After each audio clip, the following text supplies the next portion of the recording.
नमस्कार दोस्तों, मेरा नाम सनातन शर्मा है और आपका मैं बहुत बहुत स्वागत करता हूँ मेरे YouTube चैनल फिट विद सनातन पे।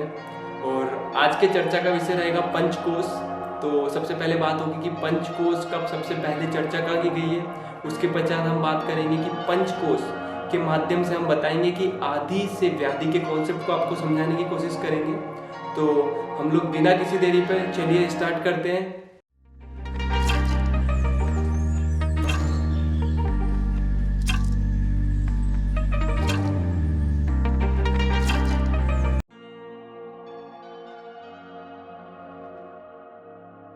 सबसे पहले पंचकोश की चर्चा तैत्तिरीय उपनिषद में जो वल्ली है, यहाँ पे वल्ली का तात्पर्य है चैप्टर, या उसके जो चैप्टर के नाम दिए उसको वल्ली से बताया गया है। तो सबसे पहले जो है वो शिक्षावल्ली है, उसके बाद ब्रह्मवल्ली है और फिर है भृगुवल्ली। तो जो ब्रह्मवल्ली है, जो सेकंड उसका चैप्टर है, उसमें पंचकोश की सबसे पहले चर्चा की गई है।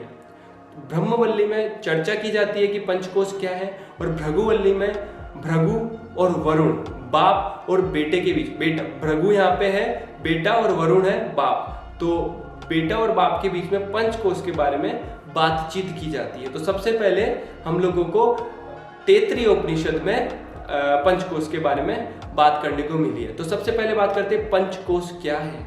यहाँ पे पंच मतलब पांच, कोश मतलब होता है लेयर, या आप एक तरीके से पांच शरीर मान सकते हैं कि एक व्यक्ति में 5 लेयर होती है, एक मानव शरीर में 5 लेयर होती है या 5 कोश होते हैं। अभी हम चर्चा करेंगे कि किस प्रकार 5 कोश होते हैं और किस प्रकार 5 लेयर होती है।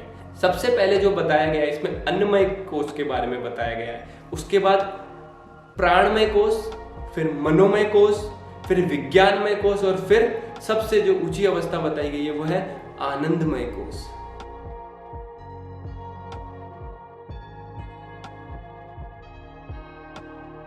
तो सबसे पहले चर्चा करते हैं अन्नमय कोश क्या है। तो अपन इसको समझाने के लिए फोन या मोबाइल फोन का माध्यम लेते हैं। आप जब मोबाइल फोन में बैटरी हटा दो तो वो क्या रहता है, सिर्फ उसका स्ट्रक्चर या जिसे अपन हार्डवेयर कहते हैं। तो अपना जो स्थूल शरीर है, जो आपको फिजिकली अपीयर हो रहा है, वो आपका स्थूल शरीर है। वो जो हार्डवेयर है मोबाइल का वो क्या है, स्थूल शरीर है। ये स्थूल शरीर किस तरह से पनपता है, ये स्थूल शरीर किस तरह से बनता है, आप अन्न खाते हैं तो अन्नमय कोश है शरीर, लेकिन स्थूल शरीर को यहाँ अन्नमय कोश बताया गया है। क्यों? क्योंकि जो शरीर है वो अन्न से पनपता है, इसलिए उसका नाम अन्नमय कोश दिया गया है।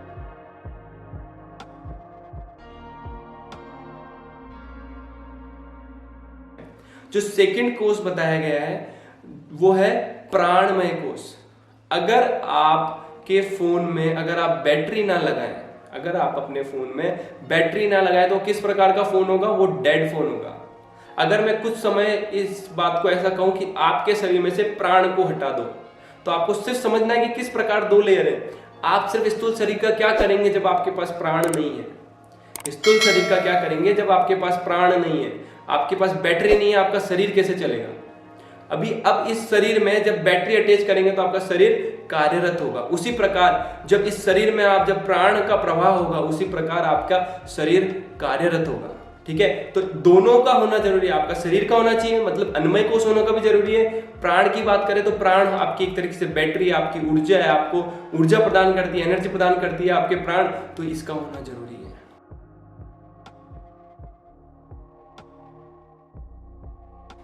लेकिन यहाँ पे फिर मोबाइल का सहारा लेते हैं। क्या बताओ, बिना सॉफ्टवेयर के, बिना कोडिंग के आपका फोन चल सकता है। उसमें बैटरी डाल दो और हार्डवेयर डाल दो, कीबोर्ड डाल दो, बिना सॉफ्टवेयर के फिर नहीं चल सकता। उसके लिए क्या चाहिए, मनोमय कोश, मन का होने की आवश्यकता है। अब मन क्या है, मन बड़ा चंचल है। कैसे, आपका मन ही सब कार्यरत करता है। मन ही अपने आप को, यहाँ पे सबसे ज्यादा अगर अपन भी आगे चर्चा करेंगे तो मनोमय कोश के बारे में बात करेंगे। तो मनोमय जो कोश है, अभी चलते रास्ते अपन चल रहे हैं, एक बोतल दिख रही है, उस पर किक मार रहे हैं। बोतल पे किक क्यों मार रहे हैं, आपका मन बोल रहा है किक मारो। क्या जरूरत है किक में, उसको उठा के डस्टबिन में डालो। लेकिन नहीं, मन क्या बोल रहा है, उस पर किक मारो।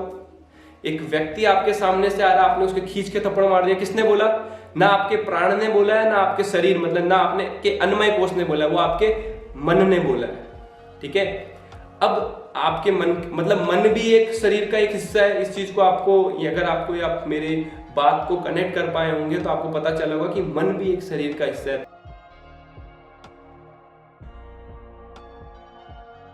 विज्ञानमय कोश, ठीक है, विज्ञानमय कोश से बारे में बात करेंगे। उसका मतलब यह है कि आपकी विजडम या आपका विवेक किस प्रकार है। अभी जो लास्ट एग्जांपल है उसी को मैं लेके चलता हूं कि आप चलते चलते आपका मन हो गया कि वो जो बंधु आपके सामने आ रहा है उसको आपको खींच के थप्पड़ मारना है। जो सामने से आपके बंधु आ रहा है उसको आपको खींच के थप्पड़ मारना है। जैसे ही आप थप्पड़ के लिए हाथ उठाने लगे, उसके 4 दोस्त या उसके 4 भाई आपके पीछे से आने लगे, तो आपने क्या किया, जो हाथ आपका थप्पड़ मारने के लिए उठा था वो हाथ आपका राम राम के लिए झुक गया, नमस्कार के लिए झुक गया। क्यों? क्योंकि आपके विजडम, आपका विवेक वहां कार्य आया कि अगर मैंने इसको यहाँ थप्पड़ मारा तो मुझे 4 थप्पड़ पड़ेंगे। लेकिन मन में तो क्या था, मारना है। लेकिन हमेशा एक चीज अपने को, अपना जो विज्ञान होता है वो अपने को रोकता है, नहीं ये तू गलत कर रहा है। अगर व्यक्ति अपने जीवन में विज्ञानमय कोश को हमेशा अपने विवेक के साथ कार्य करे तो कभी कोई सुसाइड नहीं करेगा। जब व्यक्ति सुसाइड करने जाता है कि हाँ मैं खड़ा हूं और मैं सुसाइड कर रहा हूं, अगर वो विवेक को वहां काम ले, अगर वो उसका विज्ञानमय कोश वहां कार्यरत रहेगा तो वो यही सोचेगा। आज अगर वो 12th फेल हो गया या उसने इंजीनियरिंग में फेल हो गया या डॉक्टरेट में फेल हो गया तो वो क्या सोच रहा है कि मेरे पड़ोसी क्या कहेंगे, मेरे दोस्त क्या कहेंगे। माता पिता के लिए वो इंपॉर्टेंट है, उसकी डिग्री, उसका वो किस मुकाम पर पहुंचा है वो कुछ इंपॉर्टेंट नहीं है। सबसे पहले उनका बेटा या उनका बच्चा इंपॉर्टेंट है। अगर वो उस वक्त सुसाइड करने की सोचा और उस टाइम वो अपने विज्ञानमय को, उसको अपने विवेक के साथ रहता तो वो सुसाइड नहीं करता। वो क्या सोचता कि मेरे लिए मेरे पिताजी हैं, उन्होंने मुझे यहाँ तक पहुंचाया और अभी मेरा कार्य यह नहीं है कि मैं सुसाइड करूँ, अभी मेरा कार्य यह है कि मैं अपने माता पिता को सहारा दूं। आप अगर अपने माता पिता, आपने एक चीज सुनी होगी, इस चीज से बात करते हैं कि विडो नाम दिया है। अगर पति मर जाता है तो पति मर जाता, वधू मतलब उसके लिए भी नाम दिया गया है। लेकिन कभी भी ये नाम नहीं दिया गया कि बेटा मर जाएगा तो माँ बाप क्या बोलेंगे कि हम क्या हो गए। बच्चों, अगर माँ बाप मर जाते तो बच्चा अनाथ कहला लेता है, लेकिन बच्चा मर जाता है तो माँ बाप क्या कहलाएंगे। तो आपको ये चीज ध्यान रखनी है। अपने विज्ञानमय कोश से हमेशा निर्णय लेना, अपने विवेक से हमेशा निर्णय लेना, अपने विजडम से हमेशा निर्णय लेना है। अब किस प्रकार ये आप इस चीज में और गहन जाएंगे उसके बारे में आगे बात करते हैं।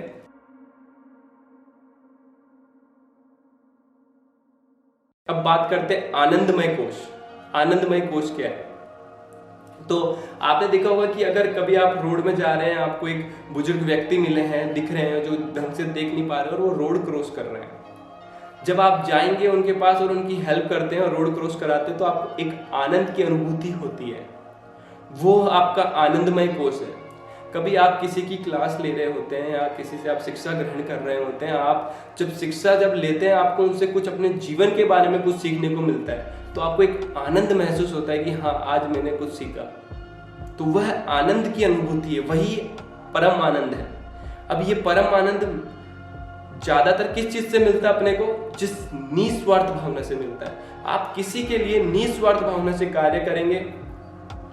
निस्वार्थ मीन्स आपने उसको दिया, उससे लेने का आपको कुछ नहीं, आपने सिर्फ किया उसके लिए, उससे आपको आनंद की अनुभूति होगी। अब सबसे पहले अपन ने यहाँ बात की अन्नमय कोश की। तो अन्नमय कोश को किस प्रकार आप स्वस्थ रखेंगे, उसके लिए आप सात्विक भोजन कीजिए, अपने शरीर को क्रिया कीजिए, फिजिकली एक्सरसाइज कीजिए, आसन कीजिए, ठीक है। तो क्रिया यहाँ पे षटकर्म की बात कर रही है, धोती, नोली, वस्ती, त्राटकम और कपालभाति की बात की गई है, ठीक है। क्रिया उनसे रिलेटेड है। अब क्रिया हो गई, आसन लगाइए, आसन से फिजिकली को फिट कीजिए। फिर यहाँ पे बात हुई प्राणमय कोश।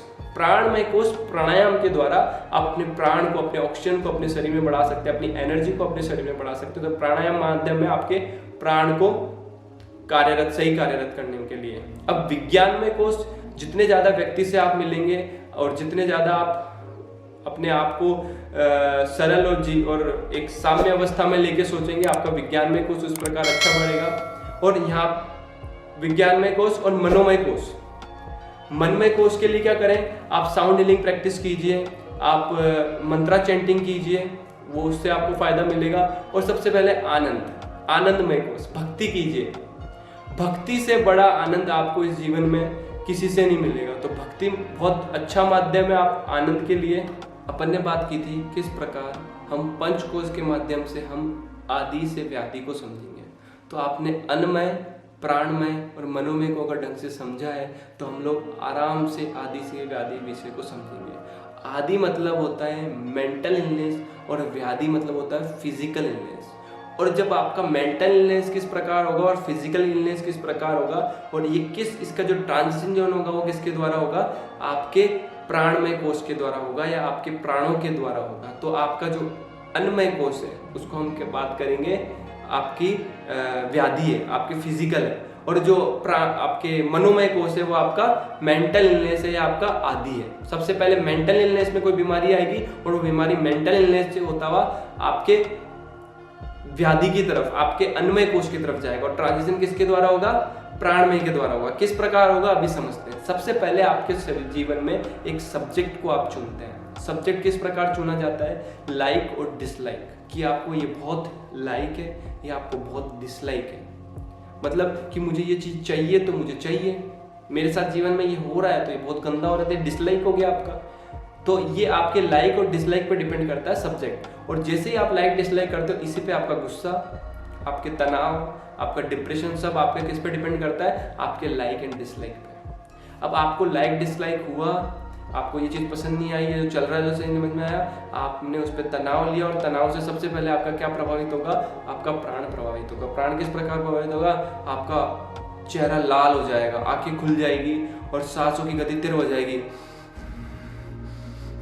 गुस्सा आएगा तब भी क्या होता है, आपका आग बबूला हो गया, कैसे आपकी आंखें खुल गई, आपका चेहरे पे लाल हो गया, आपके श्वासों की गति तेज हो गई। तो जैसे ही आपके श्वासों की गति तेज हुई, आपका प्राण में परिवर्तन आया, आपका प्राण प्रभावित हुआ, आपके शरीर में किसी न किसी प्रकार की वृत्तियां लेके आएगा, किसी न किसी प्रकार की डिजीज लेके आएगा। कैसे, आपकी बीपी बढ़ना, आपके हार्ट रेट बढ़ना, आपके थायराइड होना, ये सब और सब आपके मेंटल इलनेस के द्वारा आपके शरीर में आती है।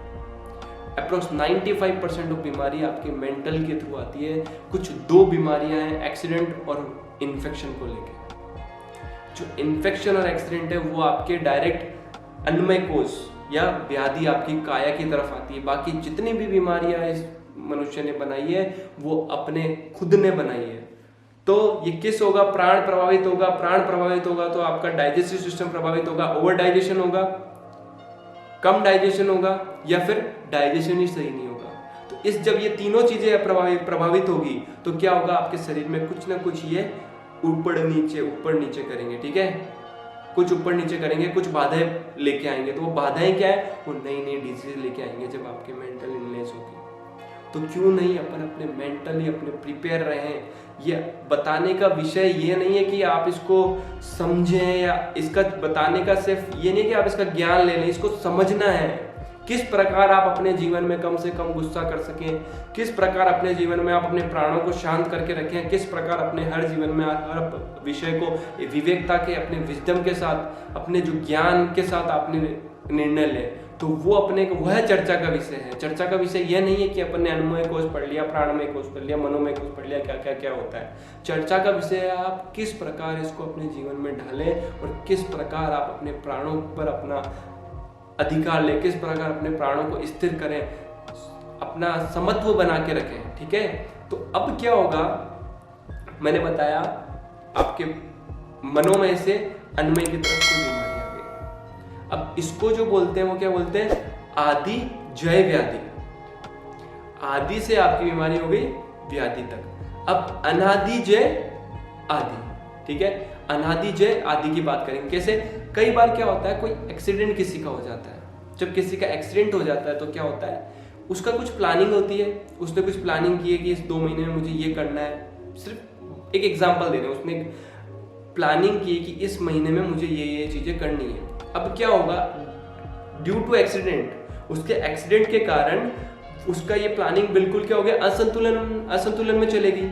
अब जब उसकी प्लानिंग असंतुलन में चलेगी तो 15-20 दिन तो कोई बात नहीं, वो बेड रेस्ट कर रहा तो कोई बात नहीं। अब वो 1 महीना बढ़ गया, 2 महीने बढ़ गया, तो ये जो फिजिकल इलनेस थी जो फिजिकल इलनेस थी अब वो मेंटली सोचने लग गया, एक सब्जेक्ट पे चले गया, एक ऑब्जेक्ट पे चले गया, 2 ऑब्जेक्ट पे चले गया, 3 ऑब्जेक्ट पे चले गया, 4 ऑब्जेक्ट पे चले गया। अब ये इस पे चर्चा करता जा रहा और फिर वो प्राण में चले गया, प्राण उसके प्रभावित हो गए, उसका डाइजेशन प्रभावित हो गया, फिर एक नई बीमारी आ गई उसके, वापस फिजिकल इलनेस लेके आ गई। उसका एक्सीडेंट जो हो रहा था वो तो ठीक ही है, उसका एक बीमारी और लेके आ गई, उसका कुछ भी हो सकती है। वो आप उसका ब्लड प्रेशर आएगा तो क्या हो गया, मेरे को घबराहट हो रही है, मुझे बहुत ज़्यादा घबराहट हो रही है, लाइक ऐसा कुछ नई बीमारियाँ उसको प्रभावित करेगी। लेकिन ये किस प्रकार आप फिजिकली किस प्रकार जल्दी से जल्दी फिट हो सके कि आप अपने आप को साम्य अवस्था में रखें, संतुलन अवस्था में रखें। और क्या उसका एकमात्र उपाय यही है कि समय, ना आपके गुस्सा करने से, ना आपके ज़्यादा सोचने से आप जल्दी ठीक होंगे।